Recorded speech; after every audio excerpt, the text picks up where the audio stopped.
Okay, so I applied all the criteria to the 17 job posts that I shortlisted, and I'm now left with 10. So now I can go through and read the job description properly. But before we do that, I want to show you something that you might not have seen before. Now, I haven't hired someone on Upwork in quite a while, but I dug out an old job post that I made a couple of years ago just to show you what it looks like from the client's point of view. So these are all the people applying for my job, and as you can see, you actually only see the two first lines of text in the proposal. This is crucial to understand because you have to make these two first lines of text matter. Now, of course, the mistake that most freelancers make is that they treat it like a usual job application, so they start talking about themselves. For example, hi there, I'm an expert copywriter and I've published hundreds of blogs across various industries. Looking forward to know more of this gig and to hear back from you. That's actually his entire proposal, I can see, because he signed off with his name there. Terrible. Then we have here, hi, thank you much for inviting me. Feel free to contact me if you're interested in working with me. Also terrible. This one is more interesting because I was looking for an SEO copywriter. Here he asks a question. Do you use Surfer SEO or ClearScope to optimize your articles? That is an excellent first question because it shows that he knows about these tools and he's genuinely interested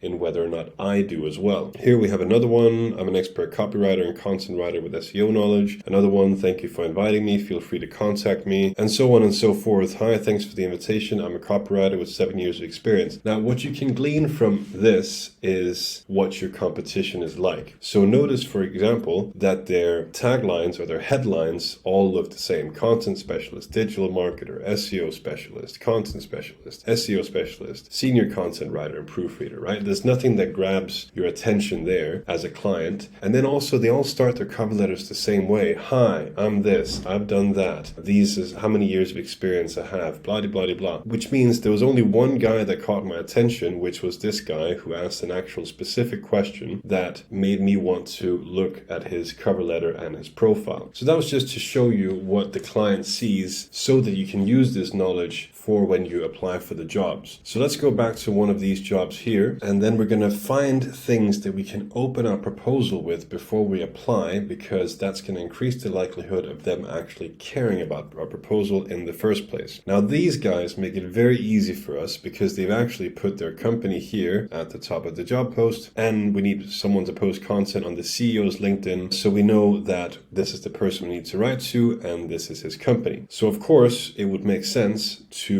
address Jeremiah in the cover letter, right? Now, a lot of the other freelancers, as you see, will not do that. They'll just send canned proposals saying, hey, dear sir, madam, I am a copywriter with X amount of experience. I can write you this, that, and the other thing. And this is where you get to shine because you actually get to use the company name and the CEO names in your introduction in the first two lines of the proposal. Now, of course, not all clients will put their company name or the name of the contact person or the founder in the job description. Fortunately, there's a little hack you can use, which is called scrolling down to the bottom of the page. And there you will find all the freelancer reviews of that client. I can see that Ava is the person that everyone is mentioning here, so I should start the proposal with that. Now, they didn't put the company name in the job description, but guess what? Someone has actually mentioned the company name here in one review. They're called Dealmaker. Now we know we're dealing with Ava from Dealmaker. So what I'm going to do is go to Google and type in Dealmaker, and then I can actually find the website of the company, so I can do a bit more research I can use in my proposal as well to make it more relevant and stand more out from the competition.